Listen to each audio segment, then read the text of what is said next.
Alors la problématique aujourd'hui, pour les pays africains, en tout cas pour ceux qui sont producteurs de matières premières, c'est évidemment de s'adapter à des prix qui sont bas depuis 2014-2015. On a observé un rebond relativement important en termes relatifs depuis début 2016, mais on est quand même dans une situation difficile.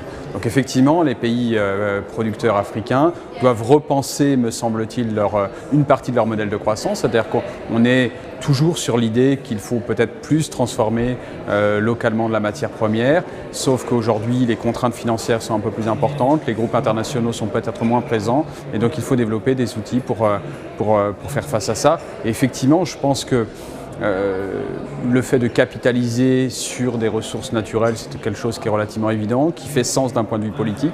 Maintenant, il faut travailler sur des logiques de diversification. Alors une fois qu'on a dit ça, on a tout et rien dit. Je pense qu'il faut travailler aux politiques de local content, mais pas uniquement dans une logique de transformation en local, de création d'un écosystème autour d'une chaîne de valeur. Et ça, c'est très important.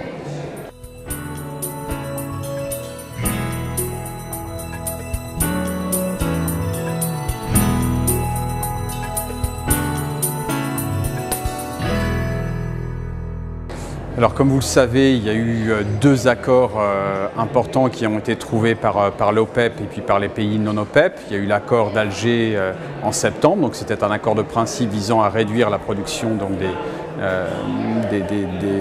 des pays producteurs de pétrole. Et puis donc cet accord est devenu opérationnel très récemment à la réunion de Vienne en novembre.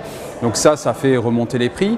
Il y a des facteurs qu'on appelle des facteurs fondamentaux, c'est-à-dire qu'à partir du moment où vous diminuez une partie de l'offre et vous le diminuez de manière significative, naturellement les prix remontent. Et puis il y a une dimension psychologique que je qualifierais également de spéculative, puisque vous savez que les prix pétroliers dont on parle, c'est le prix du West Texas Intermediate, c'est le prix du Brent, coté sur des marchés financiers. Donc il y a des acteurs financiers qui ont joué à la hausse alors que quelques mois au préalable, ils jouaient à la baisse. Alors pour répondre plus directement à votre question, je crois que la clé, et nous avons fait un policy brief au Policy Center sur cette question-là, la clé pour l'OPEP, c'est bien non pas de faire remonter les cours, mais de les maintenir. C'est ça qui sera difficile, c'est de les maintenir dans une bande de fluctuation entre 50 et 60. Parce qu'à partir du moment où vous faites trop remonter les prix, il y a bien évidemment les pays, j'ai envie de dire, non coopératifs, c'est-à-dire ceux qui ne font pas partie de cet accord, qui vont relancer leur production. C'est déjà le cas. On parle naturellement évidemment du shale gas aux États-Unis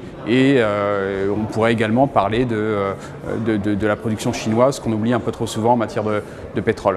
Donc on va avoir à la fois une légère remontée des cours, enfin ce qu'on observe, et me semble-t-il une forte volatilité avec des effets de yo-yo, les prix qui remontent, la production qui repart et ainsi de suite.